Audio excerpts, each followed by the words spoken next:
বাড়ির বাইরে বাগানে একটি বাইক দাঁড় করানো। রুদ্ধ বাইকে বসেও পিছনে হুড়কে বসতে বলে। হুড় কখনো বাইকে ওঠেনি, তাই এখন একটু বসতে অসুবিধা হচ্ছিল। রুদ্ধ বুঝতে পেরে ঠিকঠাকভাবে হুড়কে তার পেছনে বসায়। তাকে জাপটে ধরে বসতে বললে হুড়ও নির্দ্বিধায় তাকে ধরে বসে, তবে 2 হাত রুদ্ধের কাজ স্পর্শ করে। স্পিড কম রেখে রুদ্ধ গাড়ি চালাতে থাকে। মেন রোড দিয়ে এখন বাইক চলছে। রাস্তার মোড় ঘুরিয়ে নিস্তব্ধ এক রাস্তা দিয়ে বাইক চালিয়ে যাচ্ছে রুদ্ধ। ওর আশেপাশে তাকিয়ে দেখে কিছুটা গ্রাম্য পরিবেশ, গাছপালা দিয়ে ভরা, শীতল ঠান্ডা বাতাস। শরীরের খোলা অংশে বাতাস ছুঁইতেই ঠান্ডা অনুভূত হচ্ছে। আচানক রুদ্ধ বলে ওঠে, আমাকে জড়িয়ে ধরো হুড় পাখি। রুদ্ধের কাছে একটু চেপে আসে হুড়, তার কাঁধ থেকে হাত সরিয়ে বুকে রাখে। এতে মন ভরে না রুদ্ধের, বলে, আমায় গভীরভাবে আলিঙ্গন করো। নিজেকে ধাতস্থ করতে সময় লাগলো হুড়ের। সংকোচ নিয়ে রুদ্ধকে গভীরভাবে আলিঙ্গন করলো। মুচকি হাসলো রুদ্ধ। বাম হাত বাইকের হ্যান্ডেল থেকে সরিয়ে রুদ্ধের হাতের ওপর রাখে। ধরা যায় হুড় রুদ্ধকে আষ্টে পিষ্টে জড়িয়ে ধরে আছে। হুড়ের হাতের ওপর বেশিক্ষণ হাত রাখলো না রুদ্ধ, হাত সরিয়ে আগের জায়গায় রাখলো। পরিবেশটা খুবই ভালো লাগছে হুড়ের কাছে। এমন একটি নিস্তব্ধ পরিবেশ উপভোগ করতে চেয়েছিল। ঠান্ডা বাতাস ঘুম পাড়িয়ে দিচ্ছে, চোখ বুঝে আসছে। আনমনে হুড় নিজের মাথা রুদ্ধের কাঁধে রাখলো, আবেশে চোখ বন্ধ করলো। রুদ্ধ শহর ছেড়ে গ্রাম্য এলাকায় প্রবেশ করতেই টুপি নামিয়ে রেখেছিল এবং হুড়ির চেনও কিছুটা খুলে দিয়েছে। হুড় রুদ্ধের কাঁধে মাথা রাখতেই রুদ্ধের শরীর থেকে একটি মিষ্টি ঘ্রাণ নাকে বাড়ি খেলো। ঘ্রাণটা খুবই ভালো লাগলো হুড়ের কাছে, তাই চোখ বন্ধ করে কখন রুদ্ধের উন্মুক্ত গলায় নিজের নাক ঠোঁট ছোঁয়ালো বুঝতেই পারল না। অকস্মাৎ হুড়ের স্পর্শ কাঁধে পেয়ে রুদ্ধ থমকে গেল। ধীরে ধীরে বাইকের স্পিড কমতে লাগলো। একসময় বাইক বন্ধ করে সাইডে চাপিয়ে রাখলো। হালকা ঘাড় ঘুরিয়ে হুড়কে দেখলো। সে আবেশে তার ঘাড়ে নাক মুখ ডুবিয়ে মজে আছে। নিজেকে শক্ত রেখে শীতল গলায় রুদ্ধ বলে, হুড় ছাড়ো আমায়। রুদ্ধের কথা হুড়ের কান অবধি পৌঁছেছে কিনা তার সন্দেহ। আরামদায়ক মনে হচ্ছে রুদ্ধের শরীর। শক্ত শরীরে নিজের আরাম খুঁজে নিচ্ছে সে। উষ্ণতা পাচ্ছে, সাথে মিষ্টি ঘ্রাণ। এটা কোন পারফিউমের ঘ্রাণ তা বোধগম্য হলো না তার। জিজ্ঞেসও করলো না। এই মুহূর্তে কোনো কিছু বলতে বা শুনতে ইচ্ছে করছে না, উপভোগ করতে ইচ্ছে হচ্ছে এই সময়টা। তাই তো আর একটু চেপে রুদ্ধের সাথে মিশে যেতে চাইলো। শক্ত হাত দ্বারা নিজের বুক থেকে হুড়ের কোমল 2 হাত ছাড়িয়ে নেয়। শক্ত গলায় বলে, ঘুম পাচ্ছে তোমার? চলো বাসায় যাই, গিয়ে ঘুমাবে। রুদ্ধের ঘাট থেকে মুখ না সরিয়ে বিষণ্ণতা দেখিয়ে হুড় বলে, না, আমি এখন বাসায় যেতে চাই না। এই জায়গা, আবহাওয়া, নিস্তব্ধ এলাকা আমার খুবই ভালো লাগছে। কোথাও যেতে ইচ্ছা করছে না। এবার পুরোপুরিভাবে ঘাড় ঘুরিয়ে হুড়ের মুখ পানে চাইল রুদ্ধ। হুড়কে ভালোভাবে দেখল। চাঁদের উজ্জ্বলতায় হুড়ের চেহারার উজ্জ্বলতা আরও দ্বিগুণ হয়ে গেছে। স্নিগ্ধ মুখশ্রী। সামনে তাকিয়ে চোখ বন্ধ করে প্রাণ ভরে নিঃশ্বাস নিল। আশেপাশে তাকালো। পিছে ঘুরে হুড়কে বাইক থেকে নামতে বলল। বিনা বাক্যে হুড়ও নেমে পড়ল। রুদ্ধ বাইকে বসে হুড়কে নিজের মুখোমুখি হয়ে দাঁড় করিয়ে বলল, বসো। রুদ্ধর এই বর্ষ শব্দটার অর্থ বুঝতে পারল না হুড়। রুদ্ধ তাকে কোথায় বসতে বলল। আশেপাশে তাকিয়ে চেয়ার আর টেবিলের তালাশ করলো, কিন্তু না, কোথাও চেয়ার টেবিল নেই। তাহলে রুদ্ধ তাকে বসতে বলল কোথায়? আনমনে এসব ভাবতে ভাবতে অস্পষ্ট স্বরে জিজ্ঞেস করলো, কোথায় বসবো? বাইকে বসে রুদ্ধ ঠিক তার সামনের জায়গায় ইশারা করে দেখালো। বড় বড় হয়ে এলো হুড়ের চোখ। বিস্ময় নিয়ে তাকিয়ে রুদ্ধ যেই জায়গায় বসতে বলেছে সেই জায়গায় তর্জনী আঙুল দিয়ে দেখিয়ে প্রশ্ন করলো, এখানে আমি বসবো? হ্যাঁ সূচক মাথা নাড়ালো রুদ্ধ। হুড় জায়গা পরখ করে বলল, কিন্তু এই জায়গা তো খুব ছোট, আমি তো এখানে বসতে পারবো না। তোমার মতো দুটো এখানে হেঁটে যাবে। অপমানে থমথমে হয়ে এলো হুড়ের মুখ। তোমার মতো দুটো মানে কি বোঝাতে চাইল রুদ্ধ তাকে? হুড় তো সব দিক থেকেই ঠিক আছে, লম্বা প্লাস শরীরে সব কিছুই ঠিক আছে। তাহলে রুদ্ধ তাকে কোন দিক থেকে ইঙ্গিতে অপমান করলো? এসব চিন্তা করার মাঝে হাতে টান পড়ল। দেখলো রুদ্ধ তার হাত ধরে সামনের দিকে টেনে আনছে, তাকে বাইকের উপর বসানোর জন্য ইঙ্গিত করছে। পেছনের চাইতে সামনে বসতে বেশ অস্বস্তি এবং অসুবিধা হচ্ছে তার। প্রথমবারের মতো তাকে আগলে নিল, যত্ন সহিত তাকে সামনে বসালো। হুড় পড়ে যাবে যাবে এমন অবস্থা। পড়ে না যাওয়ার জন্য হুর রুদ্ধের এক বাহু কাঁধ আঁকড়ে ধরল। রুদ্ধ হুরের কোমর ধরে নিজের কাজ ছেনে তাকে শক্ত করে জড়িয়ে ধরল যাতে সে পড়ে না যায়। হুর তার হাত শিথিল করে, এবার দুই হাতই রুদ্ধের কাঁধে রাখল। হুরের মুখশ্রীতে চোখ বুলিয়ে ঠান্ডা কণ্ঠে বলে, ঠান্ডা লাগছে? হুর আশেপাশে তাকালো, বলল, একটু। তবে একটা ব্যাপার আমি বুঝতে পারছি না, আপনি তো কোনোদিন গার্ড ছাড়া বের হন না, আর না আমাকে বের হতে দেন, তাহলে আজ আমাদের সাথে গার্ড নেই কেন?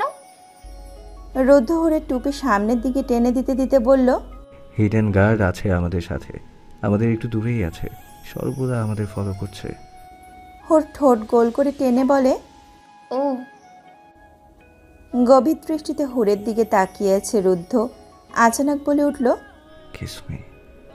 হকচকিয়ে যায় হুর, মুখের ভঙ্গি বিকৃত করে বলে। অ্যাঁ? রুদ্ধের শীতল কণ্ঠ এবং দৃষ্টি। Yes, kiss me right now on my lips. আকাশসম বিস্ময় যেন হুরের চোখে মুখে দেখা গেল। কিছুটা অস্বস্তি হলো। রুদ্ধ নিজের মুখ হুরের মুখের কাছে নিয়ে এলো। নিঃশ্বাসের গতি কমে আসলো হুরের। নিজেকে সংযত রাখার প্রচেষ্টায় নেমে গেল। হতে পারল কি, উল্টো আরও নিজেকে সামলাতে অক্ষম হয়ে পড়ল। ধীরে ধীরে সেও নিজের মুখ রুদ্ধের কাছে আনতে লাগলো। লজ্জা লাগছে, ভীষণ লজ্জা লাগছে তার। এমন না যে সে এর আগে রুদ্ধকে চুমু দেয়নি, দিয়েছে। তবে সেই পরিস্থিতিটা অন্যরকম ছিল, কিছুটা ভয়াবহ ছিল, কিছু হারানোর ভয় ছিল।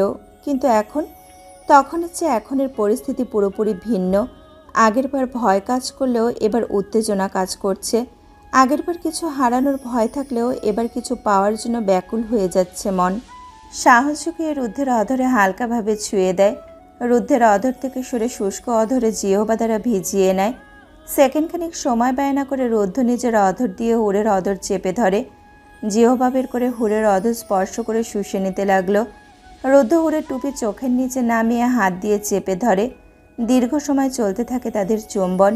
ক্ষণে ক্ষণে শিহরিত হয়ে হুর একবার রুদ্ধের কাঁধ আর একবার রুদ্ধের চুল খামচে ধরছে।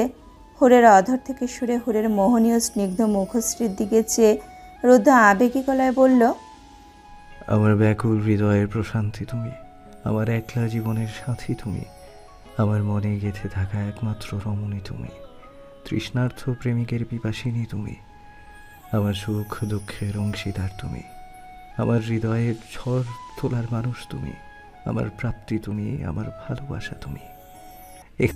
দুদিন পর সকাল হতেই রুদ্ধ চলে গিয়েছে বাহিরে। অফিসে নাকি অন্য কাজে তা বলে যায়নি। হুর সবে মাত্র ঘুম থেকে উঠল। আজ একটু বেলা করে ঘুমিয়েছে। গায়ের ওপর থেকে কম্বল সরিয়ে উঠে বসে। বড় এক হামি দিয়ে ছেড়ে রাখা চুলগুলো দুই হাতের সাহায্যে খোপা করে নিল। খোপা করতে সময় লাগলো।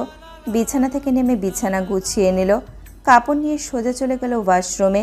ওয়াশরুম থেকে বের হয়ে ড্রেসিং টেবিলের সামনে গিয়ে চুল থেকে তোয়ালে খুলে চুল মুছতে লাগলো। চুলের পানি ভালোভাবে না মুছেই চুল ছেড়ে দিল। হাত দুটো বড্ড ক্লান্ত হয়ে গেছে, তাই পুরোপুরিভাবে চুল না মুছেই ছেড়ে দিয়েছে। কোনো রকমে চুল আঁচড়ে হাতে পায়ে লোশন লাগালো। সিঁড়ির কাছে আসতেই কলিং বেলের তীব্র শব্দ কর্ণকুহরে পৌঁছালো। সিঁড়ির ওপর দাঁড়িয়ে থেকেই হুড়া আশেপাশে লিলি আর জেরিনকে খুঁজল, কাউকেই পেল না। বুঝলো দুইজনেই ব্যস্ত আছে কাজে, তাই নিজেই নেমে আসলো। যতই নিচে যাচ্ছে ততই কলিং বেলের আওয়াজ তীব্র থেকে তীব্র হচ্ছে। বোঝা যাচ্ছে মেইন ডোরের অপর পাশে থাকা ব্যক্তি খুবই অধৈর্য। কলিং বেল বাজিয়ে যে কিছুক্ষণ অপেক্ষা করতে হয় তার ন্যূনতম জ্ঞান তার মধ্যে নেই। এক নাগারে কলিং বেল বাজিয়ে যাচ্ছে তো যাচ্ছেই। বিরক্ত হলো হুর। পায়ের গতি বাড়িয়ে ড্রয়িং রুমে আসলো। তখন দেখলো জেরিনও রান্নাঘর থেকে ছুটে আসছে, হাতে তার ময়দা মাখানো। জেরিন হুরকে দেখে ব্যস্ততা দেখিয়ে বলে, হুর, প্লিজ তুমি দরজাটা খোলো না, আমার হাতে ময়দা লাগানো। আল্লাহই জানে কে আছে দরজার বাহিরে, সে কখন থেকে এক নাগাড়ে কলিং বেল বাজিয়ে যাচ্ছে। মেন দরজার দিকে এক পলক তাকিয়ে হুর জেরিনকে বলে, আচ্ছা ঠিক আছে, আমি দরজা খুলছি, তুমি গিয়ে কাজ করো। চলে গেল জেরিন। দরজার দিকে এগিয়ে যাচ্ছে হুর। দুই হাত দিয়ে দরজার হ্যান্ডেল মুট করে ধরল। শরীরের সর্বশক্তি প্রয়োগ করে দরজা নিজের দিকে টেনে খুলল। বিরক্তিতে ভ্রুদয়ের মাঝে কয়েকটা ভাঁজ পড়েছে। দরজা খুলতেই সামনে তাকালো। শিথিল হয়ে আসলো মুখশ্রী। একটি মধ্যবয়স্ক লোক এবং একটি ছেলে আর একটি মেয়ে দাঁড়িয়ে আছে। তিনজনের চেহারায় চোখ বোলালো হুর। নরম স্বরে জিজ্ঞেস করলো, কে আপনারা? হুরের প্রশ্নের উত্তর না দিয়ে পাল্টা হুরকেই প্রশ্ন করে বসলো সামনে দাঁড়িয়ে থাকা যুবক ছেলে। It doesn't matter who we are, but who are you? শিথিল হয়ে থাকা দু হৃদয়ের মাঝে আবারও ভাঁজ পড়ল। আবারও সবাইকে একবার ভালো করে দেখে নিল। মধ্যবয়স্কর মুখভঙ্গি স্বাভাবিক, তবে দুটো ছেলেমেয়ের মুখভঙ্গিতে বিরক্তির রেখা দেখা যাচ্ছে। তাদের বিরক্তির কারণ বুঝতে পারল না হুর, বুঝতে চাইলও না। যেখানে সে নিজেই বিরক্ত হয়ে আছে সেখানে অন্যজনের বিরক্তির কারণ জানা খুবই বেমানান। আপাতত তাকে এটাই যাচাই করতে হবে যে এই মানুষগুলো কারা। নিজেকে নরম রাখল হুর, সাবলীলভাবে আবার প্রশ্ন করল, কাকে চাইছেন? নিজের তর্জনী হুরের মুখের সামনে ধরে দাঁত চিবিয়ে চিবিয়ে কোনো কিছু বলার পূর্বে মধ্যবয়স্ক লোকটি মেয়েটিকে থামিয়ে দেয়। চোখের ইশারায় দুইজনকে শান্ত থাকতে বলে। তারপর হুরের দিকে তাকিয়ে শান্ত স্বরে বলে, রুদ্ধকে চাইছি, কোথায় এখন ও? মধ্যবয়স্ক ভদ্রলোকের কথা পছন্দ হলো হুরের এবং তার চেহারা দেখেও কিছুটা চেনা চেনা মনে হলো, তবে সঠিক হতে পারল না। কিন্তু কোনো না কোনো জায়গায় দেখেছে এটা ঠিক ঠাহর করতে পারল। মস্তিষ্কে আর প্রেশার দিল না। ভদ্রলোকের দিকে তাকিয়ে বিনয়ী স্বরে বলল, জি, উনি তো বাড়িতে নেই।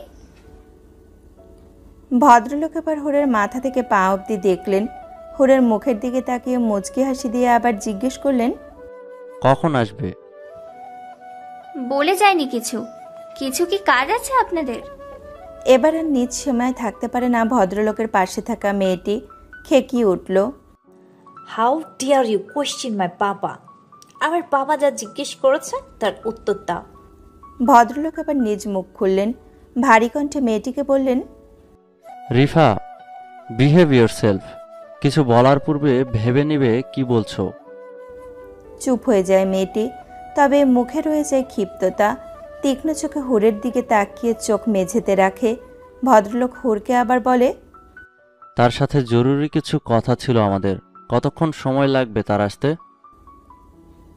হুর ভদ্রলোকের দিকে তাকিয়ে দেখল তার চেহারায় অসহায়ত্ব ফুটে উঠেছে।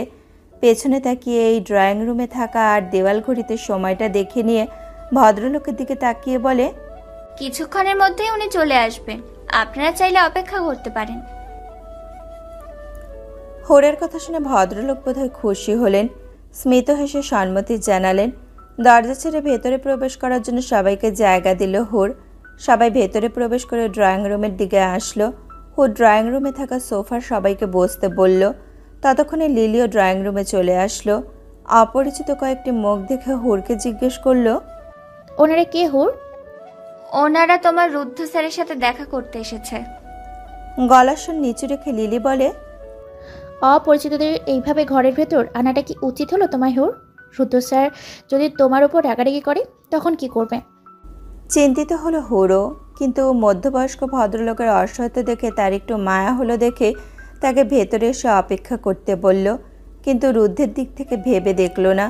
রুদ্ধ কেমন রিয়্যাক্ট করবে না করবে সেটাও ভাবল না। চিন্তিত গলায় বলল, চলে যায় লিলি। হুর ভদ্রলোকের দিকে তাকিয়ে নমনীয় স্বরে বলে, এই দিকটা আমি ভেবে দেখিনি আপু। ওনাদের হয়তো গুরুত্বপূর্ণ কিছু কাজ আছে ওনার সাথে, তাই আমি তাদের ভেতরে আসতে বলেছি। আচ্ছা, এসব বাদ দাও, ওনাদের জন্য নাস্তা পানির কিছু ব্যবস্থা করো। আর আমার বড্ড খিদে পেয়েছে, আমায় খেতে দাও। আপনারা বসুন। হুরও চলে গেল ডাইনিং টেবিলে। মাথা নিচু করে খাবার খাচ্ছে আর আট চোখে সোফায় বসে থাকা অচেনা মানুষদের দিকে তাকাচ্ছে। কে বা কারা কোনো কিছুই বুঝতে পারছে না। এবারেতে মানুষের আনাগোনা খুবই কম। হঠাৎ কোথা থেকে এই নতুন মুখগুলো উদয় হলো সেটা নিয়েই দুশ্চিন্তা করছে হুর। প্রতিদিনের চেয়ে আজ একটু সময় করে খাবার খেলো সে। একমাত্র কারণ চিন্তা একটাই ছিল যে রুদ্ধ তাকে কিছু বলবে কিনা। অপেক্ষার প্রহর শেষ হয়ে এলো। রুদ্ধ বাড়িতে আসলো। বাড়ির ভিতর প্রবেশ করে ড্রয়িং রুম অতিক্রম করার সময় পা জোড়া থমে গেল। সময় নিয়ে সবাইকে দেখল। শীতল দৃষ্টি। রুদ্ধকে দেখে তিনজনই সোফা থেকে উঠে দাঁড়ালো। ভদ্র মহোদয়ের মুখ চুপসে এলো। কিছু বলার জন্য মুখ খুলতে নিলেও মন তাকে বারবার থামিয়ে দিচ্ছে, যেন মুখ খুললেই কিছু অঘটন ঘটে যাবে। তাই নিশ্চুপ থাকা ভালো মনে করলেন। নিশ্চুপ থাকলো না রিফা নামক মেয়েটি। রুদ্ধকে দেখে গদগদ কণ্ঠে বলল, ওহ রুদ্র ডার্লিং, কতক্ষণ থেকে তোমার অপেক্ষা করছি জানো? You are so late. নিজের কণ্ঠস্বর অতি থেকে অতি ঠান্ডা রেখে রুদ্ধ প্রশ্ন করলো। এখানে কেন এসেছো তোমরা? এবার যুবকটি বলে ওঠে, ব্রো, এতদিন পর আমাদের দেখা, আর তুমি আমাদের সাথে এভাবে কথা বলছো? কঠিন দৃষ্টি যুবকের উপর রাখল রুদ্ধ। সাথে সাথেই চুপ হয়ে গেল যুবক। কণ্ঠে হালকা তেজ নিয়ে হুরকে ডাকলো। হুর রান্নাঘরে ছিল, তাই রুদ্ধের ডাক শুনে অল্প সময়ের মধ্যেই ড্রয়িং রুমে চলে আসলো। হুর কিছু বলতে যাবে তার আগেই রুদ্ধ তাকে থামিয়ে দিয়ে প্রশ্ন করে, ওনাদের বাড়ির ভেতর প্রবেশ করার পারমিশন কে দিয়েছে? ভয় হলো হুরের। ভয় মিশ্রিত কণ্ঠে বলল, ওনারা আপনার সাথে গুরুত্বপূর্ণ কিছু কথা বলতে এসেছেন, তাই আমি তাদের অপেক্ষা করতে বলেছি। কর্কশ কণ্ঠে হাঁক ছেড়ে গার্ড এবং দারোয়ানকে ডাকলো। কয়েক সেকেন্ডের মুহূর্তে এই গার্ড আর দারোয়ান এসে হাজির হলো ড্রয়িং রুমে।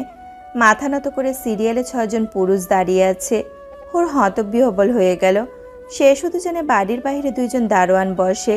কে আসলো কে গেল তার খেয়ালই তারা রাখে, কিন্তু ও কখনো গার্ডদের চোখে পড়েনি। তাই গার্ডদের দিকে বিস্ময় ছেয়ে গেল সারা মুখশ্রীতে। জিজ্ঞেস করতেও পারল না। কর্কশ গলায় চিল্লিয়ে উঠল রুদ্ধ, বাড়ির ভেতর অচেনা মানুষ ঢুকে যায় আর আপনারা সে খবর রাখেন না?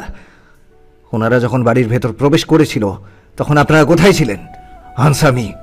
একজন দারোয়ান বলে উঠল, স্যার, আমরা প্রথমে তাদের ঢুকতে দেইনি, কিন্তু ওই লোকটি বললেন সে নাকি আপনার বাবা, তাই আমরা তাদের ঢুকতে দিয়েছি। যে কোনো অপরিচিত ব্যক্তি যদি নিজেকে রুদ্ধর বাবা বলে, তাহলে কি তাদের আপনারা ভেতরে প্রবেশ করার অনুমতি দেবেন? আপনারা কি জানেন আপনাদের এই একটা ভুলের কারণে আপনাদের সাথে কি কি হতে পারে? 4 জন গার্ডের মধ্যে একটি গার্ড বলে উঠল, হ্যাঁ স্যার, দারোয়ান ঠিকই বলেছে। মধ্যবয়স্ক লোক নিজেকে আপনার বাবা বলে দাবি করেছেন, তাই আমরা আর কোনো অ্যাকশন নেইনি। প্যান্টের পিছে কোমরে লুকায়িত পিস্তলটি বের করে গার্ডের মুখের দিকে তাক করলো। দাঁত খিচে বলে, কোনো জঙ্গল থেকে উঠে এসে নিজেকে রুদ্ধর বাবা দাবি করছে, আর তাকে তোরা যাচাই বাছাই না করে এই বাড়িতে ঢুকতে দিয়েছিস? তোদের ইচ্ছে করছে বন্দুকের গুলি দিয়ে ঠুকে দিতে। ভয়ে কুকড়ে গেছে গার্ড। মাথা নত করে গলার স্বর নিচু রেখে প্লিজ অপরাধের ক্ষমা চায়। বলে, দুঃখিত স্যার, এমন ভুল আর কখনো হবে না। এবারের মতো প্লিজ আমাদের ক্ষমা করে দিন, ভবিষ্যতে লক্ষ্য রাখবো আমরা। কড়া গলায় রুদ্ধ বলে, নাও ডু ইয়োর ওয়ার্ক। গার্ডরা মধ্যবয়স্ক এবং যুবকের কাছে গিয়ে তাদের হাত ধরে টেনে হিঁচড়ে নিয়ে যেতে লাগলো। তারা বারবার খোঁটার চেষ্টা করছে, কিন্তু গার্ডদের শক্তির কাছে হেরে যাচ্ছে। দারোয়ান রিফার কাছে গিয়ে বলে, ম্যাম প্লিজ আপনিও চলুন, না হলে আপনার জন্য অন্য ব্যবস্থা করতে হবে। রিফার চোখ বড় বড় হয়ে আসলো। বিস্ময় নিয়ে রুদ্ধের দিকে তাকালো। এতটা অপমান যে হতে হবে তা ভাবতে পারেনি রিফা। ভদ্রলোকের চেহারায় বিস্ময় না থাকলেও অসহায়ত্ব দেখা গিয়েছে। অপমানে থমথমে হয়ে এসেছে তার মুখ। যুবকটি বলে, ব্রো প্লিজ, তুমি আমাদেরকে বাড়ি থেকে বের করে দিও না। আমাদের কথাটা শোনো প্লিজ। খুব বিপদে পড়ে আমরা এখানে এসেছি, আমাদের এভাবে তাড়িয়ে দিও না। কথা শেষ করে গার্ডদের কাছ থেকে নিজেকে ছাড়িয়ে ছুটে আসলো রুদ্ধের কাছে। ধস্তাধস্তি করে হাঁপিয়ে উঠেছে সে। মুখে হাঁ করে কয়েকবার শ্বাস নিল, আবার বলল, প্লিজ ব্রো, বাবাকে ছেড়ে দিতে বলো। অন্তত আমার কথাটা শুনে নাও, তারপর তোমার যা মন চাইবে তাই করবে। কঠিন মুখ নিয়ে যুবকের দিকে কিছুক্ষণ তাকিয়ে রইল রুদ্ধ। তারপর গার্ডদের দিকে তাকিয়ে মধ্যবয়স্ককে ছেড়ে দিতে বলল। রুদ্ধর কথা অনুযায়ী গার্ডরাও মধ্যবয়স্ককে ছেড়ে দিয়ে নিজেদের কাজে চলে গেল। দারোয়ানরাও গেল। পিনপতন নীরবতা। কঠিন মুখ নিয়ে ঠায় দাঁড়িয়ে যুবকটির দিকে তাকিয়েছে রুদ্ধ। যুবক বুঝল রুদ্ধ তার সাথে কোনো কথা বলবে না, তাই নিজ থেকেই বলতে শুরু করলো, বাবার ব্যবসা ডুবে গেছে ব্রো, বাড়িটাও নিলামে উঠে গেছে। সব কিছু হারিয়ে এখন আমরা রাস্তার ফকির। যাওয়ার মতো কোনো জায়গা নাই, বোঝার চেষ্টা করো। খাওয়ার মতো কোনো টাকা নাই, কোনো আশ্রয় নাই, তাই বাধ্য হয়ে তোমার কাছে আসতে হয়েছে। বাবা আসতে চায়নি, তাকে জোর করে আমরা নিয়ে এসেছি। পুরোপুরিভাবে শূন্য হয়ে গেছি আমরা। এক বুক আশা নিয়ে তোমার কাছে এসেছি। প্লিজ তুমি আমাদের এভাবে ফিরিয়ে দিও না, অনেক অসহায় হয়ে পড়েছি আমরা। আমাদের তুমি নিজের আশ্রয়স্থলে রেখে দাও। এত আকুতি শুনে রুদ্ধের মন গড়ল কিনা ঠিক বোঝা গেল না। কাঠের মতো শক্ত হয়ে সে একইভাবে দাঁড়িয়ে রইল। মুখের মুখভঙ্গিও আগের মতোই। পুরুষালী গম্ভীর কণ্ঠে একটি লাইনই বলল, ফকিরদের রাস্তায় মানায়, রাজমহলে নয়। থালা পড়ে যাওয়ার মতো ঝনঝন করে শব্দ তুলে এই বাক্যটি সবার কর্ণকুহরে পৌঁছালো। স্তব্ধ হয়ে দাঁড়িয়ে রইল যুবকটি। রুদ্ধের কাছ থেকে সে এমন কথা আশা করেনি। তৎক্ষণাৎ চূর্ণ বিচূর্ণ হয়ে গেল তার হৃদয়। অবিশ্বাস্য চোখ নিয়ে রুদ্ধের দিকে তাকিয়ে রইল, বলল, এসব তুমি কি বলছো ভাইয়া? এভাবে বলতে পারলে তুমি? বের হয়ে যাও বাসা থেকে। ভাইয়ের কাছ থেকে এত বড় অপমান সহ্য করতে না পেরে করুণ হয়ে আসলো তার মুখ। চোখে নোনা জল গড়িয়ে পড়তে চাইলে গড়াতে দিচ্ছে না। ডাইনিং টেবিলের সামনে দাঁড়িয়ে লিলিয়া জেরিন সব কিছুই দেখছে। রুদ্ধের খানিকটা পিছনে হুর দাঁড়িয়ে আছে। এদের কথোপকথন শুনে বিস্মিত হলো হুর। আরও বেশি বিস্মিত হলো রুদ্ধের কড়া ব্যবহারে। আজ অবধি হুর দেখেনি যে রুদ্ধ কাউকে সহায়তা করেনি। যখন যে বিপদে পড়েছে সবাইকে সাহায্য করতে দেখেছে, তবে আজ কেন করছে না? আজ কেন তাদের সাথে এত কড়া ব্যবহার করছে? আর একটু আগে ছেলেটাকে কি বলল? ভাই? রুদ্ধ তার ভাই হয়, আর ওই মধ্যবয়স্ক লোকটি তার বাবা? এলোমেলো হয়ে যাচ্ছে হুরের মাথা, কোনো কিছুই বুঝে উঠতে পারছে না। তবে রুদ্ধের কথা শুনে সবাই যে আশাহত হয়েছে এবং তাদের মন ভেঙেছে তার ঢের টের পেল। হুর বুঝলো এখন নিশ্চুপ হয়ে থাকলে চলবে না। তাই রুদ্ধের কাছে গিয়ে রুদ্ধের হাত ধরে পেছনের দিকে টেনে এনে যুবকটিকে উদ্দেশ্য করে বলল, আপনারা কোথাও যাবেন না ভাইয়া, কিছুক্ষণ বসুন, আমি ওনার সাথে কথা বলে আসছি। থেমে গিয়ে পিছনে তাকিয়ে লিলিয়া জেরিনের দিকে তাকালো, বলল, আপু, তোমরা সবার খাবারের ব্যবস্থা করো। বলেই রুদ্ধের হাত ধরে টানতে টানতে ওপরের দিকে নিয়ে গেল। ড্রয়িং রুমে থাকা সব সদস্য বিস্ময় নিয়ে হুরের যাওয়া দেখতে লাগলো। রুদ্ধের মতো রাগে মানুষ যে কিনা নিজের গায়ে কারোর ছোঁয়া সইতে পারে না, তারই হাত আষ্টেপৃষ্টে জড়িয়ে ধরে আছে একটি মেয়ে, এবং সে তাকে কিছুই বলছে না। বিষয়টি খুবই বিস্ময়কর। বিশেষ করে বিস্মিত হলো রিফা। রুমে প্রবেশ করতেই হুরের হাত ঝটকা মেরে নিজের হাত থেকে ছাড়িয়ে নিল। ক্ষোভে ফেটে পড়ে চিল্লিয়ে উঠল, কোন সাহসে তুমি তাদের এখানে থাকতে বলেছ? আমি বারণ করার পরও কেন আদিক্ষেতা দেখিয়ে থাকতে বললে? আমার কথার কোনো গুরুত্ব নেই? আমি যখন বলেছি ওরা এই বাড়িতে থাকবে না মানে থাকবে না, তাহলে আমার সিদ্ধান্ত বদলানোর কে তুমি? প্রথমে রুদ্ধের চিল্লানি শুনে ভয় কেঁপে উঠেছিল হোর, তবে শেষের কথা শুনে ভয় কমে এসেছে। ভয়ার্ত মন হঠাৎ করে কঠোর হয়ে উঠেছে। কঠোরতার সহিত শান্ত স্বরে বলে, আপনার বউ? কিছু সময়ের জন্য শান্ত হয়ে গেল রুদ্ধ। পর মুহূর্তে দাও দাও করে রাগে হাত মুঠো করে নিল। থরথর করে কাঁপছে হাত। তা দেখে হুর বলল, দেখুন, প্লিজ রাগ করবেন না। তাদেরকে প্রথমে দেখে আমি বুঝতে পেরেছিলাম তারা খুবই অসহায়, এবং এখন বুঝতে পারছি তারা আপনার কেউ আপনজন।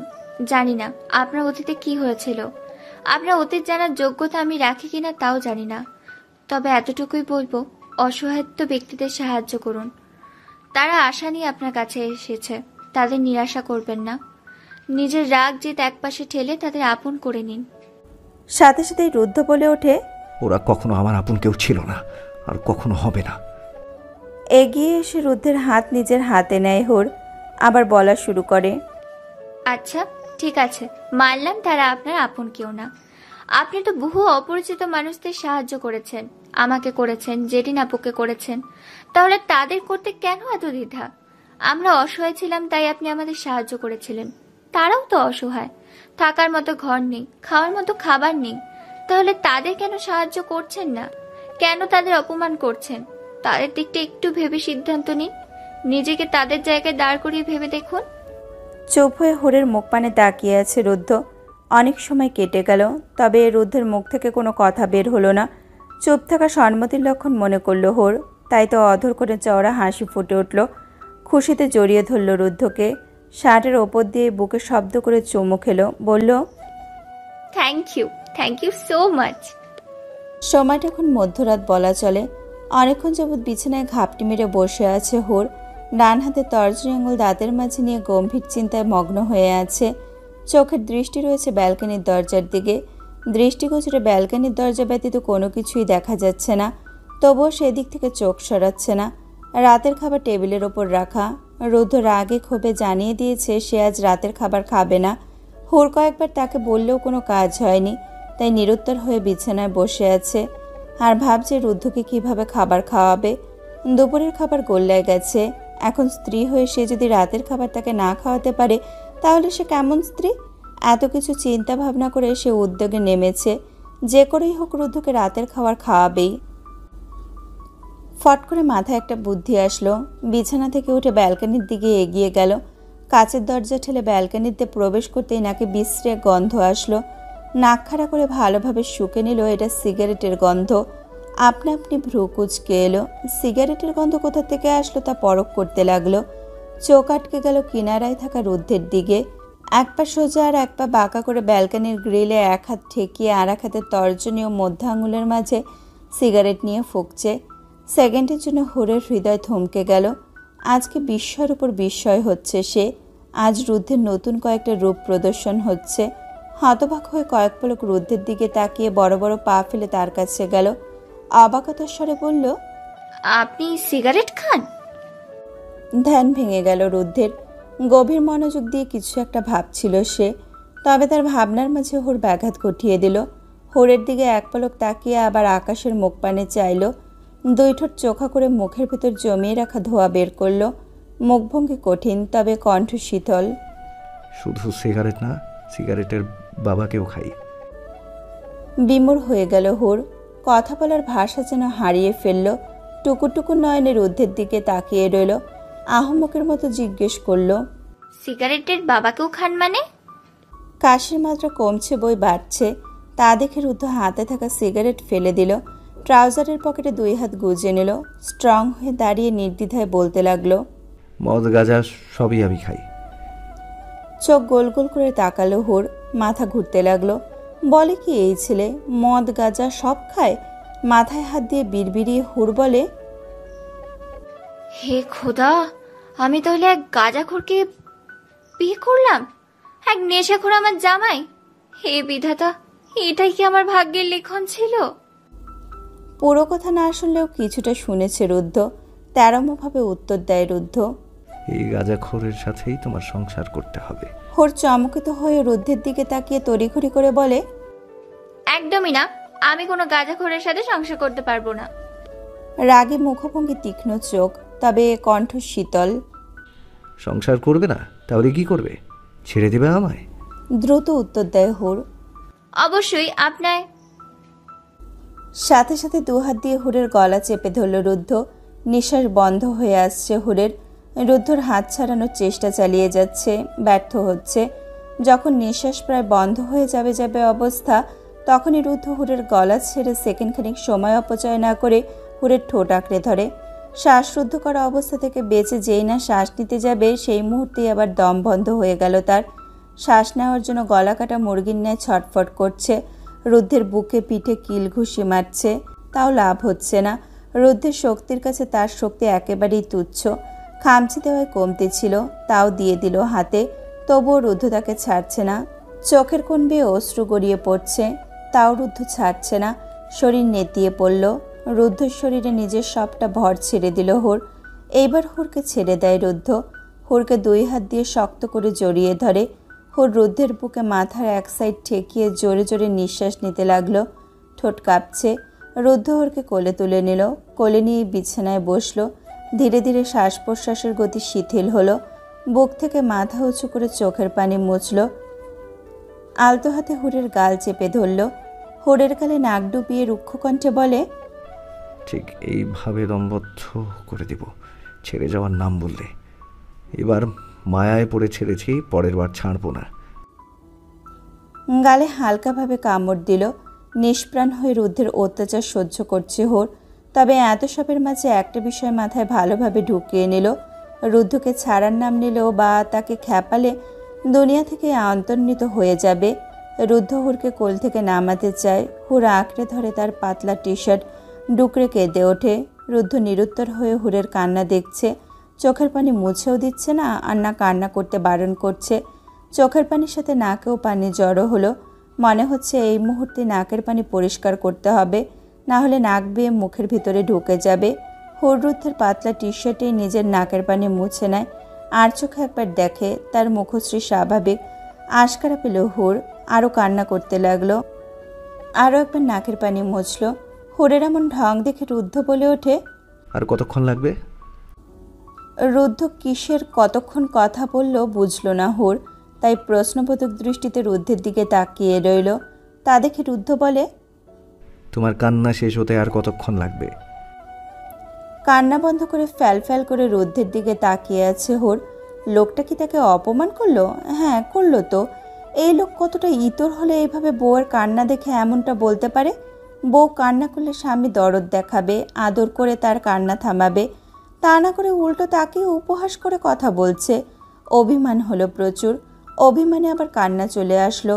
হিচকি তুলে কান্না করতে লাগলো। শান্ত স্বরে রুদ্ধের ধমকি কানে আসলো। আর একবার যদি বলতে হয় কোল থেকে সরতে, তাহলে তুলে এক আছাড় মারবো। হাতের তালু দিয়ে চোখের পানি মুছে রুদ্ধের কোল থেকে নেমে পড়ল। রুদ্ধের দিকে একবারও তাকালো না, তাকাবেও না, আর তাকাবে না। এমন স্বামী সে একদমই চায়নি। সে তো চেয়েছিল তার স্বামী তাকে আদর করবে, ভালোবাসবে, কেয়ার করবে। তা না করে কথায় কথায় ধমকি দেয়, মেরে ফেলতে চায়। এমন স্বামীর কাছে ভিড়েও দেখবে না সে। পণ করলো যতক্ষণ না পর্যন্ত রুদ্ধ তার সাথে যেচে কথা বলবে ততক্ষণ অবধি সে কথা বলবে না। মুখ ঘুরিয়ে অন্যদিকে ফিরে থম মেরে বসে রইল। কিছুক্ষণ পর অনুভব হলো তার বাহু ধরে কেউ টানছে। পাশ ফিরে তাকাতেই দেখলো রুদ্ধ তাকে টানছে। ক্ষিপ্ত হলো হুর। হাত ঝাড়া মেরে বলল, কি হয়েছে? টানাটানি করছেন কেন? এসো, খাবার খাবে। আমি খাবো না। আপনার ইচ্ছে হলে খান, আর একদম বিরক্ত করবেন না আমায়। রুদ্ধ হুরের কোমর চেপে টেনে নিজের কাছে নিয়ে আসলো। ভাতে তরকারি মাখিয়ে হুরের মুখের সামনে ধরল। মুখ ফিরিয়ে নেয় হুর। তা দেখে রুদ্ধ গম্ভীর কণ্ঠে বলে, জলদি খাও, ক্ষুধা লেগেছে আমার। রুদ্ধের দিকে ঘুরে ফিরে তার দিকেই তাকালো হুর। রুদ্ধের কথা দ্বারা বুঝলো হুর খাবার খেলে সেও খাবে। আচানক প্রফুল্ল হয়ে উঠল তার মন। দ্রুতগতিতে শরীর এবং মাথা দুলিয়ে রুদ্ধের দিকে তাকালো। বড় করে হাঁ করলো। হাঁ করে রাখা মুখের ভেতর খাবার চালান করলো রুদ্ধ। গুটিসুটি মেরে বাচ্চাদের মতো বসে খাবার খাচ্ছে হুর। আর রুদ্ধ একটু একটু করে মুখের ভেতর খাবার তুলে দিচ্ছে তাকে। কয়েক লোকমা খাবার খাওয়ার পর হুর আর খেতে চায় না। না খাওয়ার কারণ জিজ্ঞেস করলে হুর রুদ্ধকে বলে তাকেও খেতে। তবে রুদ্ধ ঝোল জাতীয় তরকারি তেমন খায় না, তাই ভেবে সে মানা করে দেয়। নাছর বাঁধা হুর তা মানে না। হুর মনে করেছে রুদ্ধ তাকে খাবার খাইয়ে দিয়ে সে খাবার খাবে না, তাই তার সাথে খেতে বলছে। হুরের জিদের কাছে হার মানে রুদ্ধ। বাধ্য হয়ে হুরের খাবার খেতে লাগলো। রুদ্ধের অগোচরে বিশ্বজয়ের হাসি হাসলো হুর। খাবার শেষে হুর ফ্রেশ হয়ে কম্বলের ভেতর ঢুকে যায়। কাত হয়ে ফোন স্ক্রল করতে থাকে। রুদ্ধ কাছে ওয়াশরুমে ফ্রেশ হতে। বেশ সময় নিয়ে ওয়াশরুমে সময় কাটিয়ে বের হয়ে আসে। রুমের বাতি বন্ধ করে ফেয়ারি লাইট জ্বালিয়ে দিল। বিছানায় উঠে হাটের পর্দা নামিয়ে দিল। কম্বলের ভেতরে ঢুকে পেছন থেকে জড়িয়ে ধরল। টি শার্টের ভেতরে হাত ঢুকিয়ে ঠান্ডা হাত হুরের পেটে রাখলো। কেঁপে উঠল হুর। হাত থেকে ফোন রেখে ঘোরার চেষ্টা করলো। সোজা হয়ে শুতেই রুদ্ধ হুরের কাঁধে নিজের মাথা টেকিয়ে এক পাতা শরীরের ওপর ছেড়ে দিল। হুরের বাম হাতে নিজের চুলে রাখলো। চুল টেনে দিতে বলল। হুর চুল টেনে দিতে লাগলো। আজ লোকটাকে কোনো কিছু বলতে চাইছে না সে। দেখেই বোঝা যাচ্ছে কিছু একটা নিয়ে ডিপ্রেসড আছে। রুদ্ধ মাথা উঁচু করে হুরের থুতনির সাথে নিজের ঠোঁট ঠেকালো। সেইভাবেই রইল। ফেয়ারি লাইটের আলোয় স্পষ্ট করে চেহারা দেখা যাচ্ছে। হুর ভীত গলায় প্রশ্ন করল, ওই লোকটা কি আপনার বাবা? প্রশ্ন করার সময় গলা ভেঙে আসছিল হুরের। তাও নিজেকে স্বাভাবিক রেখে প্রশ্নটা করল। রুদ্ধ হুরের দিকেই তাকিয়েছিল। হুর যে ভয় পেয়ে তাকে প্রশ্ন করেছে তাও বুঝতে পারল।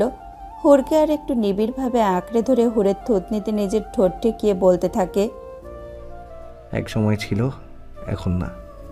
চমকে উঠল হুর। এক সময় ছিল, এখন না? তার মানে কি? চমকিত চোখ নিয়ে রুদ্ধকে পুনরায় কোনো প্রশ্ন করার পূর্বেই রুদ্ধ হুরের ঠোঁটে নিজের আঙুল ঠেকায়। চুপ করিয়ে দেয় হুরকে। একটা দীর্ঘশ্বাস ফেলে নিজে বলে, আমার বাবা এবং মায়ের লাভ ম্যারেজ ছিল। দুজন দুজনকে খুবই ভালোবাসত। আমার বয়স যখন 5 তখন থেকে আমার চোখে অনেক কিছুই ধরা দিতে লাগলো। বাবা অনেক রাত করে বাড়ি ফিরতে লাগলেন। মাকে আগের মতো সময় দিতেন না। কথায় কথায় ঝগড়া লেগে যেত। আম্মুর দোষ না থাকলেও সে আব্বুর সাথে কথা বলতো, রাগ ভাঙাতো। কিন্তু বাবা কয়েকদিন ঠিক থাকলে আবার আগের মতো বদমেজাজি হয়ে যেত। এমন চলল 2 বছর। দিন হুট করে বাবা বাসায় এক আন্টিকে নিয়ে আসে। আম্মুর মুখের দিকে তাকিয়ে দেখলাম তিনি শকড। শুরু হয়ে যায় বড় সড়ো এক ঝামেলা। সেদিন মা অনেক কেঁদেছিলেন। বাবার পায়ে ধরেন। বাবার মায়া হয়নি। সেদিন আমাকে আর মাকে বাসা থেকে ঘাড় ধাক্কা দিয়ে বের করে দিয়েছিলেন। অসহায় সেদিন রাস্তায় রাস্তায় ঠোকর খেয়েছি। আশ্রয় হলো মামার বাড়ি। সেখানেও মাকে কম কথা শুনতে হয়নি। উঠতে বসতে খোঁটা শুনতে হয়েছে। প্রিয়জন থেকে আঘাত পেয়ে মানসিকভাবে একেবারেই ভেঙে পড়েছিল মা। তার উপর মামিদের করা অত্যাচারে আরও ভেঙে পড়লেন। এসব সহ্য করতে না পেরে মা স্ট্রোক করেন। সে যাত্রায় মা মারা যান, একা ফেলে যান আমায়। মায়ের পর অত্যাচার শুরু হয় আমার উপর। তারা ধরে মারতো আমায়, খেতে দিত না, ঠিকমতো ঘুমাতে দিত না, পড়তে দিত না, স্কুলে যেতে দিত না। তাই একদিন স্কুলের নাম করে পালিয়ে গিয়েছিলাম। দৌড়াতে দৌড়াতে এক গাড়ির তলে পড়ে গেছিলাম। গাড়ির নিচে পড়ে গুরুতর অবস্থা হয়ে যায় আমার। সেদিন শুরু হয় আমার জীবনের নতুন এক অধ্যায়। হাসপাতালে নিয়ে গিয়ে তিনি আমার চিকিৎসা করেন। আমার কেউ নেই শুনে তিনি আমায় নিজের কাছে রাখেন, নিজের ছেলের মতো আমায় লালন পালন করেন। তার জন্যই আমি আজ এই অবধি এসেছি। আমার এই সব কিছুর পেছনে তার অবদান রয়েছে। সাধারণ রুদ্ধ থেকে গ্যাংস্টার রুদ্ধতে পরিণত হয়েছি আমি। থেমে যায় রুদ্ধ। এই প্রথম কারোর সাথে এত কথা বলল সে। মন খুলে বলল, শান্তি অনুভব হচ্ছে। মনে হচ্ছে বুক থেকে পাথর নেমে গেছে। রুদ্ধের অতীত শুনে কিছু সময়ের জন্য স্তব্ধ হয়ে গেল হুর। বুক ভারী হয়ে আসলো। রুদ্ধের বাহু শক্ত করে আঁকড়ে ধরল। আনমনে রুদ্ধের কপালে নিজের ওষ্ঠ ছোঁয়ালো। যে আপনাকে নিয়ে গেছিল সে কোথায়? মারা গেছেন। কষ্ট অনুভূত হলো হুরের। পরমুহূর্তে মনে পড়ল রুদ্ধের বাবার সাথে আসা সেই মহিলাটির কথা। জিজ্ঞেস করল, আর আপনার বাবার সাথে আসে সেই মহিলাটি? গা দুলিয়ে হাসল রুদ্ধ। বিদ্রুপের স্বরে বলল, আমার মাকে দেয়া ধোকার সাজা সে লোকটি পেয়েছে।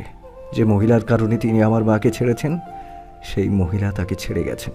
তার কর্মের সাজা পরকালে পাওয়ার আগে ইহুকালে পেয়ে গেলেন।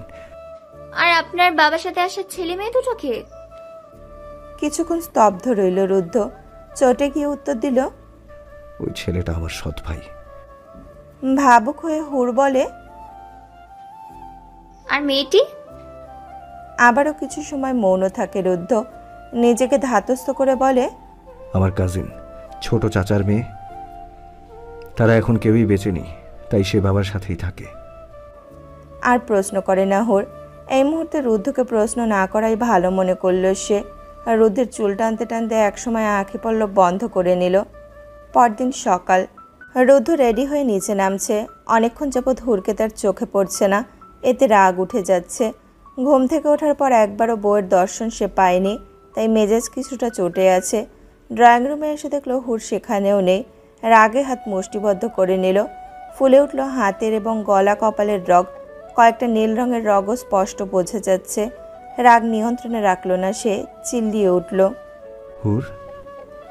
বাজখাই গলার ডাক শুনে পুরো বাড়ি কেঁপে উঠল, এবং কি বাড়িতে থাকা সকল মানুষও কেঁপে উঠল। হুর রান্নাঘরে ছিল। জেরিন আর লিলির সহায়তা করছিল। বাড়িতে মানুষ বেশি, তাই রান্নাও বেশি। তাই ভাবলো লিলি আর জেরিনের হেল্প করলে মন্দ হয় না। হন্তদন্ত হয়ে রান্নাঘর থেকে ছুটে আসলো ড্রয়িং রুমে। বিচলিত হয়ে রুদ্ধের সামনে দাঁড় হতেই দেখলো রুদ্ধ রেগে বোম হয়ে আছে। আকস্মিক রুদ্ধকে রেগে যেতে দেখে কিছুটা ভয় পেল হুর। বিচলিত হয়ে জিজ্ঞেস করলো, কি হয়েছে? আপনি চেঁচিয়ে উঠলেন কেন? দাঁত কটমট করে রুদ্ধ বলে, কোথায় ছিলে তুমি এতক্ষণ? রান্নাঘরে। রাগ কমার বজায় আরও বাড়ল। কোমরে এক হাত রেখে অপর হাত দিয়ে 2 আঙুল ঘষল। ফোঁস করে নিঃশ্বাস ছেড়ে বলল, এই সময় তোমার রুমে থাকার কথা ছিল। আর কোনোদিন যেন এই ভুল না হয়।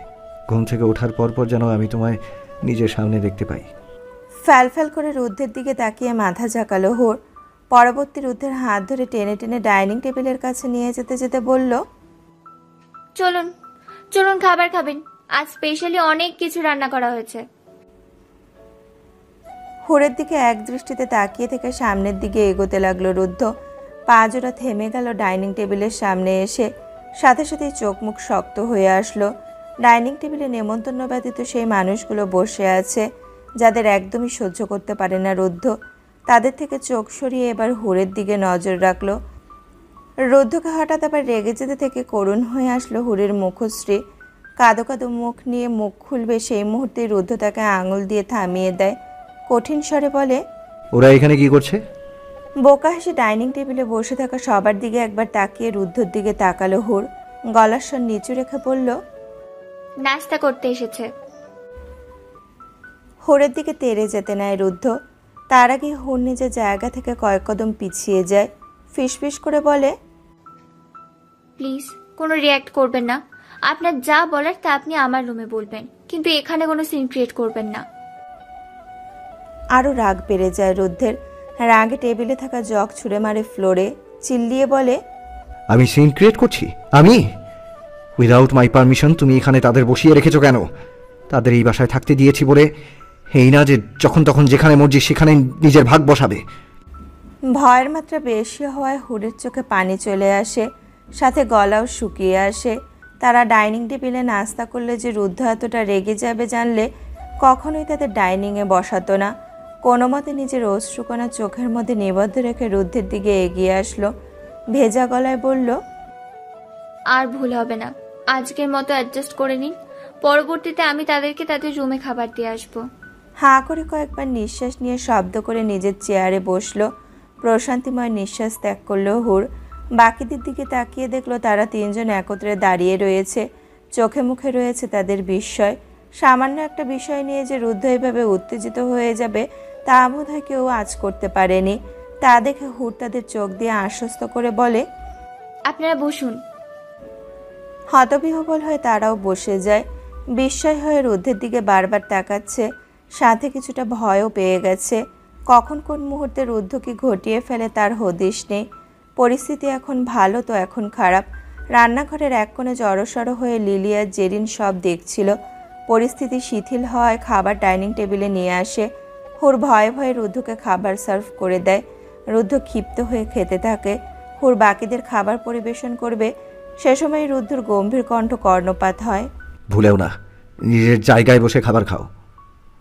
হাত থেকে খাবারের বাটি রেখে দেয় হুর। জেরিন টেবিলের কাছেই ছিল, তাই রুদ্ধের কথা শুনতে পেয়েছিল। কথা পারবে তাই নিজে এগিয়ে এসে সবাইকে খাবার সার্ভ করে দিচ্ছে। হুরের উপর এত অধিকারবোধ দেখানো রিফার পছন্দ হলো না, খেপে গেল। মেজাজ নিয়ে বলল, রীতিমতো তুমি আমাদের অপমান করছো রুদ্র। আর কাজের মেয়ের প্রতি এত অধিকার খাটানো ঠিক ঠেকছে না আমার কাছে। মাথা নিচু রেখে চোখ ওপরে করে রিফার দিকে তাকালো রুদ্ধ। হিংস্র চাহনি, যে কেউ দেখে ভয় পাবে। রিফাও ভয় পেল। রিফার কথা শুনে সবাই প্রথমে রিফার দিকে তাকালো, পরে রুদ্ধের দিকে তাকিয়ে তার রিয়াকশন দেখতে চাইলো। রিফার মতো তারাও ভয় পেল। এখন শুধু অপেক্ষা রুদ্ধের মুখ খোলার। তবে রুদ্ধ কিছুই বলছে না, মাথা উঁচু করে রিফার দিকে তাকালো।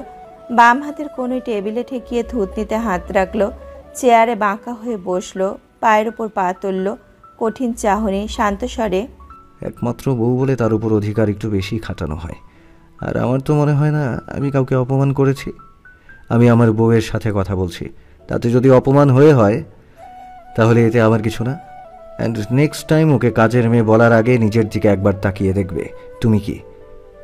এখন তো তুমি কাজের মেয়ে হওয়ারও যোগ্যতা রাখো না। ভিখারির মতো আমার কাছে এসেছো আশ্রয়ের জন্য। যেখানে তোমার কাছে 1 টাকাও নেই সেখানে আমার বউয়ের কাছে কোটি কোটি টাকা আছে। এমনকি আমার থেকেও বেশি টাকা আমার বউয়ের আছে। তোমার তো উচিত দিন রাত তার সেবা করা। আফটার অল তার কারণেই এই বাড়িতে তোমরা আশ্রয় পেয়েছো। সবার চোখ বড় বড় হয়ে এলো, বিশেষ করে হুরের। তার কাছে কোটি কোটি টাকা আছে, কখন কিভাবে আসলো? তার এত টাকা আছে আর সেই জানে না রুদ্ধর থেকেও বেশি টাকা আছে? এটা কিভাবে সম্ভব? রিফার যুবক তো টাসকি খেয়ে গেছে রুদ্ধের কথা শুনে। রুদ্ধ বিয়ে করেছে, বিশ্বাস করতে কষ্ট হচ্ছে। খাবার বোধহয় গলায় আটকে গেছে। যুবকটি তো নিজের আশ্চর্য ধরে রাখতে না পেরে জিজ্ঞেস করেই বসলো, ব্রো তুমি বিয়ে করে ফেলেছো? কথার উত্তর দেয় না সে। একবার যেহেতু বলেছে হুর তার বউ, তাই এ দ্বিতীয়বার আর বলার প্রয়োজন মনে করছে না। আর তাদের তো জবাবদিহি আরই করবে না। নিজের বিস্ময় হারিয়ে ফেলে মধ্যবয়স্ককে বলে, বাবা দেখো, ভাইয়া বিয়ে করে ফেলেছে আর আমাদের একবারও বলেনি। কিছুটা অভিমান লুকিয়েছিল তার কথায়। মধ্যবয়স্ক হুরের দিকে তাকালেন। হুরকে তার খুব মনে ধরেছে, তাই এই নিয়ে কিছু বললেন না। আর বলবেই বা কি? যে ছেলেকে নিজেই ঘর থেকে বের করে দিয়েছিলেন সেই ছেলের ব্যাপারে কথা বলাও বেমানান, তাই চুপ রইলেন। হুর রুদ্ধকে ভাবুক হয়ে বলল, আমার কোটি কোটি টাকা আছে মানে? আমার কাছে তো 1 টাকাও নেই। আপনি মিথ্যা বললেন কেন? শান্ত দৃষ্টিতে হুরের দিকে তাকালো রুদ্ধ, বলল, কয়টা মিথ্যে কথা ধরতে পেরেছো আমার? আমি মিথ্যা বলি না। সত্য যতই তেতো হোক না কেন মুখের ওপর বলা পছন্দ করি। রুদ্ধর কথা ভেবে দেখলো হুর। আসলেই তো রুদ্ধকে কখনো মিথ্যে কথা বলতে শোনেনি। তাহলে কেন বলল রুদ্ধর থেকেও তার টাকা বেশি? জিজ্ঞেস করলো, তাহলে বললেন যে আপনার থেকেও আমার টাকা বেশি। চামচ ছুরি দিয়ে মাংস কাটতে কাটতে রুদ্ধ বলে, আমার প্রপার্টির 80% তোমার নামে লেখা, তাই আমার থেকেও তোমার টাকা বেশি। হতভম্ব হুর। রুদ্ধ কখন তার নামে এত প্রপার্টি লিখে দিয়েছে? কখনো তো একথা রুদ্ধ তাকে বলেনি। হুর শুধু একা অবাক হয়েছে এমন না, রুদ্ধর কথা শুনে সবাই অবাক হয়েছে। অবাকতার রেশে কথা বলতে ভুলে গেছে। গোল গোল চোখ করে হুর বলে, এই 80% প্রপার্টিতে কত টাকা হবে? কিছুক্ষণ ভেবে রুদ্ধ উত্তর দেয়, 55-60 কোটি। মাথায় হাত চলে গেল হুরের। হতাশ হয়ে বলল, এত টাকা দিয়ে আমি কি করব? বসে বসে খাবে। বিরক্ত হলো হুর, মুখ থেকে চ শব্দ বের করলো। রিফা তো অবাক হয়ে রুদ্ধ আর হুরের দিকে তাকিয়ে আছে। আই উইশ আমি হুর হতে পারতাম। আই উইশ আমি রুদ্ধের বউ হতে পারতাম, তাহলে কোটি কোটি টাকার মালিক হতাম। আমার তো এখনো বিশ্বাস হচ্ছে না যে তুমি ভাইয়ার বউ। হুর ফ্যাল ফ্যাল করে যুবকটির দিকে তাকালো। কথার মাঝে লুকিয়ে আছে আফসোস, তবে আফসোস কেন হচ্ছে তার সেটা বোধগম্য হচ্ছে না। হঠাৎ খেয়াল হলো যুবকটির নাম সে জানে না, তাই প্রশ্ন করলো, আপনার নাম কি? হুরের মতো করে যুবকটিও এখন হুরের দিকে ফ্যাল ফ্যাল করে তাকিয়ে রইল। দাঁতকে নিয়ে উত্তর দিল, ফায়াজ শেখ। হুর সুর টেনে বলল, ও। ফায়াজ এবার হুরের দিকে তাকিয়ে মলিন স্বরে আফসোস করে বলল, আমি তোমাকে কখনো ভাবি বলে ডাকবো না।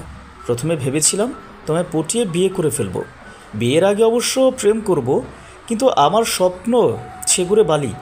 স্বপ্নে বউ আর বাস্তবে ভাবি হয়ে বের হয়ে গেলে। হ্যাঁ, এটা আমি কোনো মতেই মানতে পারছি না। তাই ডিসাইড করেছি তোমায় আমি ভাবি বলবো না, নাম ধরে ডাকবো।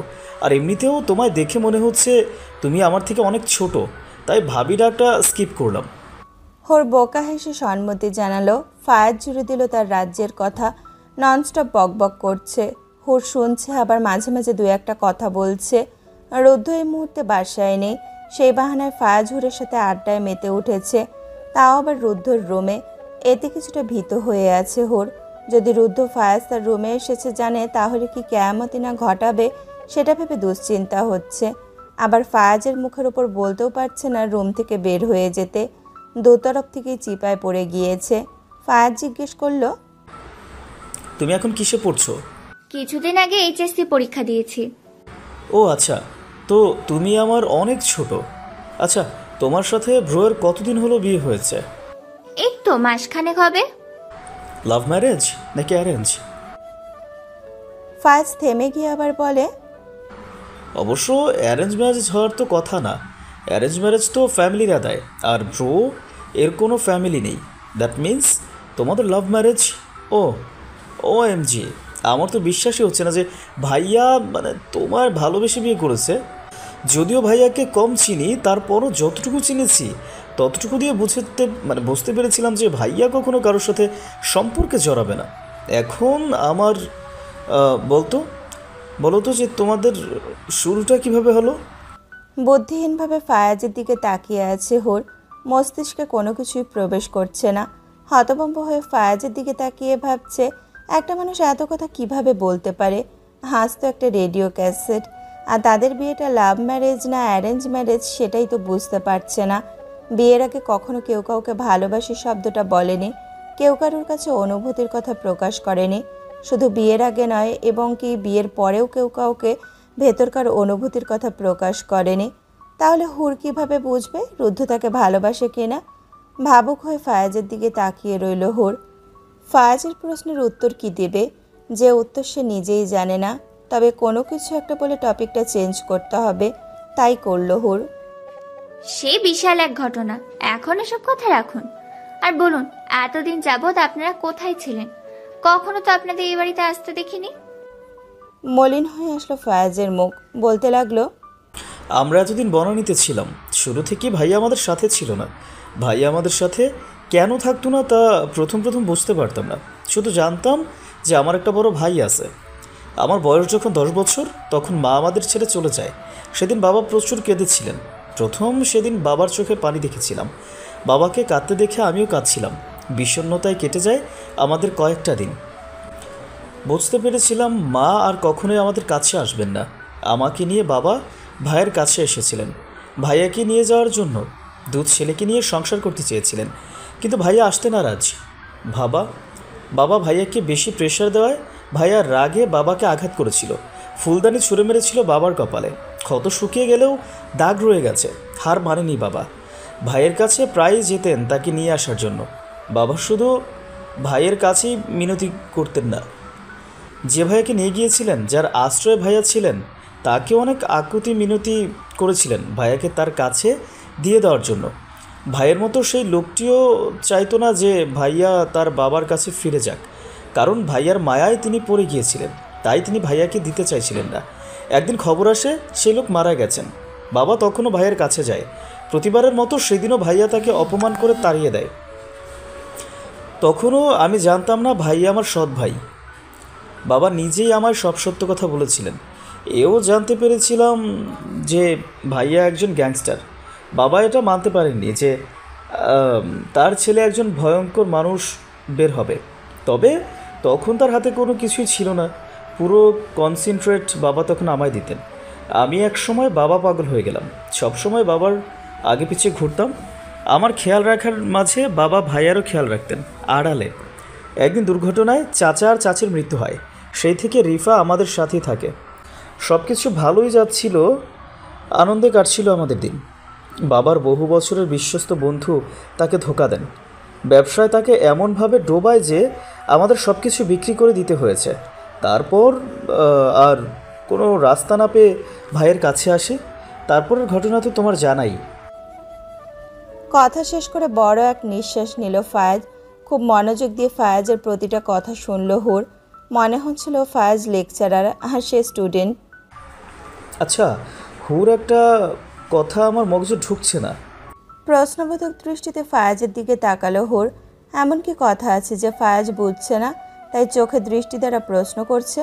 হুরের প্রশ্নসূচক দৃষ্টি দেখে ফায়াজ বলে, এত রাগী একটা মানুষকে তুমি বিয়ে করতে পারলে কিভাবে? রাগী বললে ভুল হবে, উনি কিছুটা বদমেজাজিও। আমার তো এখন সন্দেহ লাগতেছে যে তোমাদের মাঝে প্রেম বলে কোনো কিছু ছিল। তোমার সাথে তো আমাকে বেশ মানাতো। তুমি যেমন শান্তশিষ্ট, আমিও তো তেমনই শান্তশিষ্ট। যদিও একটু কথা বেশি বলি, আমাদের দুজনকে দেখতে কিন্তু হেব্বি লাগতো।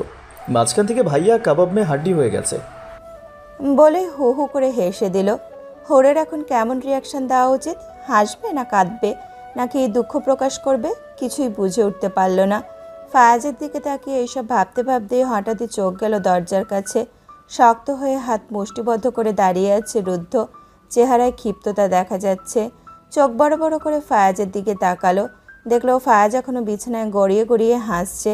তা দেখে তড়িঘড়ি করে ফায়াজের কাছে এসে হুর বলে, ভাইয়া, আপনাকে মনে হয় আপনার বাবা ডাকছে। হাসি থামিয়ে ঠিকঠাকভাবে বসে হুরের দিকে তাকালেও ফায়াজ কান খাড়া করে শোনার মতো করে বলল, কই না তো, বাবা ডাকছে না। বিচলিত হয়ে আবার হুর বলে, আরে হ্যাঁ ভাইয়া, আমি শুনেছি বাবা আপনাকে ডাকছেন। আচ্ছা ঠিক আছে, আমি গিয়ে দে। ফায়াজের দৃষ্টিগোচরে আসে রুদ্ধ। থমকে যায় ফায়াজ। বন্ধ হয়ে যায় তার কণ্ঠস্বর। এলোমেলো হয়ে যায় মস্তিষ্ক। জ্ঞানশূন্য হয়ে যায় রুদ্ধের মুখশ্রী দেখে। রাগান্বিত মুখশ্রী। কপালের কলার রগ ফুলে উঠেছে, যার দরুন বোঝাই যাচ্ছে সে কতটা পরিমাণ রেগে আছে। এখন ফায়াজের অবস্থা ছেড়ে দে মা, কেঁদে মরে বাঁচি। শব্দ করে বিছানা থেকে উঠে দাঁড়ায়। ভয়ে আমতা আমতা করতে লাগে। আব হুর। রুদ্ধর কর্কশ গলা। ভাবি, শি ইজ ইয়োর ভাবি। আরও ঘাবড়ে গেল ফায়াজ। তোতলিয়ে বলে, হ্যাঁ ভাবি, আমি যাই, বাবা মা ডাকছেন। বলে কাউকে কোনো কিছু বলার সুযোগ না দিয়ে ওর পাশ দিয়ে দ্রুত গতিতে হেঁটে চলে গেল। এদিকে হুর দুই ভাইয়ের কথা শুনে থমকে দাঁড়িয়ে আছে। রুদ্ধ রুমে ঢুকে দরজা ঠাস করে লাগিয়ে দিল। বিকট শব্দ শুনে কেঁপে উঠল হুর। রুদ্ধের দিকে তাকিয়ে দেখলো রুদ্ধ ক্ষিপ্ত দৃষ্টি নিক্ষেপ করে তার দিকেই এগিয়ে আসছে। হুরের নিকটে এসে রুদ্ধ দাঁতে দাঁত চিবিয়ে বলে, আমি তোমাদের মাঝে হাড্ডি হয়ে গেছি তাই না? তোমাকে আমার সাথে মানায় না, বরং ফায়াজের সাথে মানায় তাই না? আমি রাগী বদমেজাজি। হুরের এখন ইচ্ছে করছে দুই ভাইয়ের মাথায় বাড়ি দিতে। একটা উল্টোপাল্টা বলে আর একটা উল্টোপাল্টা বুঝে। হুর রুদ্ধকে বোঝানোর মতো করে বলে, দেখুন, উনি মজা করে এসব বলেছেন, আপনি সিরিয়াসলি নিয়েন না। রুদ্ধ এগিয়ে এসে দুই গাল নিজের আঙুল দ্বারা চেপে ধরল। লাল হয়ে যাওয়া চোখ দিয়ে হুরের চোখের দিকে তাকালো, হিসিয়ে বলল, মজা করে বলুক আর সিরিয়াস করে বলুক, সে তোমায় এসব কথা বলবে কেন? আর আমার অনুপস্থিতিতে তুমি তাকে রুমে নিয়ে আড্ডা দিচ্ছিলে কেন? একদিনের পরিচয়ে বেশ রসিকতা হচ্ছে তোমাদের মাঝে। শয়তানি বুদ্ধি মাথায় চেপে বসলো হুরের। দুই হাত দিয়ে রুদ্ধের পেট জড়িয়ে ধরল, নিজেদের মাঝে থাকা দূরত্ব ঘুচিয়ে মিশে গেল। রুদ্ধ তার গাল চেপে ধরার কারণে দুই ঠোঁট ফুলে উঠেছে। ফোলা ঠোঁট নিয়ে বাচ্চাদের মতো করে বলে, আর ইউ জেলাস? গাল থেকে নিজের হাত সরিয়ে আনলো রুদ্ধ। মুখভঙ্গি সিরিয়াস রেখে হুরের দিকে তাকালো। সরে আসতে চাইলে হুর আরও হাতের শক্তি প্রগাঢ় করে, বুকে মাথা রেখে বলে, আগে যা হয়েছে ভুলে যান। এখন আপনার আপন মানুষরা আপনার কাছে আছে, পাশে আছে। নতুন করে সব কিছু সাজান। বাবা তার কাজের জন্য খুবই অনুতপ্ত। আরেকটা সুযোগ কি তাকে দেয়া যায় না? না, দেয়া যায় না। কোটের উপর থেকে রুদ্ধের বুকে চুমু খেলো হুর, বলল, একটু নরম হওয়া যায় না? আবারও কঠিন স্বর। না। রুদ্ধের বুক থেকে মাথা উঠিয়ে রুদ্ধের কোট খুলে দিতে লাগলো। আটকালো না রুদ্ধ। কোট খোলা শেষ হলে গলা থেকে টাইও খুলে দিল। সাদা শার্টের ওপর দুইটা বোতাম খুলে দিল। আমি চাই আপনি তাদের সাথে ভালোভাবে ব্যবহার করুন। আমি চাই না। তাদের সাথে একসাথে বসে খাবার খান। প্রয়োজন মনে করছি না। ক্ষমা করে দিন আপনার বাবাকে। কোনোদিনও না। দোষ আপনার বাবা করেছিল, কিন্তু সাজা আপনার ভাই বোনেরা পাচ্ছে। মনোমালিন্যতা দূর করুন। বাঁচতে হলে কাউকে না কাউকে প্রয়োজন। মন খুলে কথা বলার মতো মানুষ প্রয়োজন। তারা আপনার আপনজন। তাদের এভাবে দূরে ঠেলে দিবেন না। অভিমান করা হলে কাছ থেকে করবেন, তাও নিজের কাছ থেকে দূরে সরিয়ে রাখবেন না। আমার আপনজন বলতে তুমি ছাড়া আর কাউকে প্রয়োজন নেই আমার। আর আমি যদি না থাকি তখন তখন নিশ্চয়ই আপনার কোনো আপনজন প্রয়োজন হবে। রুদ্ধের মুখের দিকে তাকালো হুর। রিয়াকশন বুঝতে পারল না। আসলে হুরের কথা রুদ্ধ প্রথমে ধরতে পারল না। পরক্ষণে যখন বুঝলো তৎক্ষণাৎই দুই হাত দিয়ে খামচে ধরল হুরের দুই বাহু। কপট রাগ দেখিয়ে বলল, মানে কোথায় যাবে তুমি হুর পাখি? কখনো আমায় ছেড়ে যাওয়ার নাম মুখে আনবে না। না হলে সেদিন কিয়ামতকে ডেকে আনতে আমি বেশি সময় লাগাবো না। তোমাকে যে ছাড় দেবো এমনটাও না, তোমাকেও ধ্বংস করে দেব। তুমি আমার বউ, তাই তোমাকে রাগের চেয়ে ভালোবাসাটাই বেশি দেখাতে চাই। সেদিকে গিয়ে তুমি আমার হিংস্রতা দেখতে চেও না। এর পরিণাম খুবই ভয়াবহ হবে। আর্তনাদ করে উঠল হুর। সে তো কথার কথা বলেছিল, এখন কি মজাও করা যাবে না নাকি? ভাগ্য কোনো একটা স্বামী পেয়েছে যে তার সাথে মজাও করা যাবে না। বড্ড আফসোস হচ্ছে তার। তবে এখন আফসোস করেও কোনো লাভ নেই। কোনো জিনিস পছন্দ না হলে পরবর্তীতে চেঞ্জ করা যায়, কিন্তু স্বামী নামক পদার্থকে কখনোই চেঞ্জ করা যায় না। তাই এখন তাকে সারা জীবন আফসোস নিয়েই থাকতে হবে। হুরের আর্তনাদ শুনেও রুদ্ধ তাকে ছাড়ল না। ইচ্ছে করছে হুরকে পিষে দিতে, তবে তা করল না। একমাত্র বউ তার। বউয়ের কোনো কিছু হয়ে গেলে তো সে সহ্য করতে পারবে না, তাই ছেড়ে দিল। ছাড়া পেতে আল্লাহর কাছে শুকরিয়া আদায় করে বিড়বিড় করে বলল, হে আল্লাহ, এমন স্বামী আপনি কারোর কপালে দিন না। কেটে গেল কয়েকটা দিন। বদলেছে অনেক কিছু। ফায়াজ, রিফা এবং রুদ্ধর বাবা এখন হুররা রুদ্ধের সাথে খাবার খায়, তবে রুদ্ধ কারোর সাথে কথা বলে না। হুর মাঝে মাঝে কয়েকটা কথা বলে এবং অনেক সময় ফায়াজের কথা তাকে শুনতে হয় অনিচ্ছা সত্ত্বে। আর রিফা যতবার কথা বলেছে ততবারই হুরের মনে হয়েছে সে তার উপর রাগ ঝাড়ছে, কিন্তু কিসের জন্য রাগ ঝাড়ছে তা বুঝতে পারছে না। সময়টা এখন রাতের। একত্রে সবাই খাবার খেতে বসেছে। চুপচাপভাবে যে যার মতো খাবার খাচ্ছে। তখনই হুর ফায়াজের উদ্দেশ্যে বলে, কেমন হলো ভাইয়া আপনার ইন্টারভিউ? হতাশ সুরে ফায়াজ বলে, আর বলো না। ভাবি, কয়েক জায়গাতে ইন্টারভিউ দিলাম, কিন্তু ফিডব্যাক পেলাম না। এক জায়গাতে ইন্টারভিউ দিয়ে মনে হলো হয়তো কাজটা পেতে পারি, তবুও পুরোপুরিভাবে শিওর হতে পারছি না। আর চোখে রুদ্ধের দিকে তাকালো হুর। রুদ্ধের ভাবগতি আগের মতোই। মাথা নিচু করে খাবার খাচ্ছে। ভাবখানা এমন আশেপাশে কি হচ্ছে, কে আছে তার দেখার বিষয় না। হতাশ হলো হুর। বলল, ও। আবারও নিস্তব্ধ হয়ে গেল পরিবেশ। ফায়াজের মন খুটখুট করছে কিছু বলার জন্যে। তবে রুদ্ধের কারণে বলতে পারছে না। একটা মানুষকে এতটা ভয় পাওয়া খুবই লজ্জাজনক বিষয়। আকস্মিক ফায়াজের মনে এক প্রশ্ন আসলো। আচ্ছা বাবা, ভাইয়া কার মতো হয়েছে? সোহেল শেখ ফায়াজের দিকে তাকালেন। ঠোঁটের কোণে চলে আসলো এক চিলতে হাসি। হাসি মুখ নিয়ে বেশ আনন্দের সহিত বললেন, তোমার বড় মায়ের মতো হয়েছে। তোমার বড় মা এমনই রাগী ছিল, এমনকি চেহারাটাও তোমার বড় মায়ের মতোই পেয়েছে। ঠাস করে প্লেটে চামচ রাখলো রুদ্ধ। সবাই রুদ্ধের দিকে তাকালো। থমথমে মুখ রুদ্ধের। সোহেল শেখ ভুলে গিয়েছিলেন তাদের মাঝে রুদ্ধও আছে। রুদ্ধের থমথমে মুখ দেখে তৎক্ষণাৎ নিজের মুখ বন্ধ করে নিলেন। শুধু সোহেল শেখ না, ফায়াজও আর কথা বলল না। নীরব রইল সকলে।